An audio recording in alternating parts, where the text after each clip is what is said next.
സ്വന്തം പിതാവിനെ ചാക്കിലാക്കി കൊറിയർ അയക്കാൻ ശ്രമിച്ച യുവതിയും കുടുംബവും ബംഗളൂരുവിൽ പിടിയിലായി.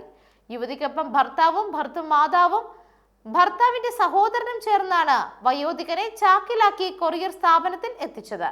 സംശയം തോന്നിയ ജീവനക്കാർ ചാക്ക് പരിശോധിച്ചതോടുകൂടിയാണ് വയോധികനെ കണ്ടെത്തുന്നത്.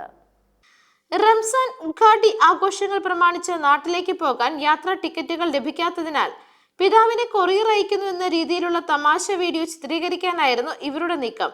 വലിയൊരു പാക്കേജുമായി എത്തിയ കുടുംബത്തോട് ഉള്ളടക്കത്തെക്കുറിച്ച് ജീവനക്കാർ ചോദിച്ചെങ്കിലും കൃത്യമായ മറുപടി ലഭിച്ചില്ല.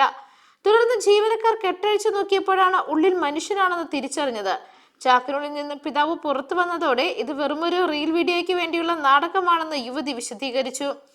വീഡിയോ എടുക്കാൻ വേണ്ടിയാണ് അച്ഛനെ ചാക്കിലാക്കിയതെന്ന് കുടുംബവും പറഞ്ഞു. എന്നാൽ വയോധികന്റെ ജീവൻ അപകടത്തിലാക്കുന്ന ഇത്തരം പ്രവൃത്തികൾക്കെതിരെ വലിയ പ്രതിഷേധമാണ് ഉയരുന്നത്. സംഭവത്തിൽ പോലീസ് അന്വേഷണം ആരംഭിച്ചു. News desk Magnavision.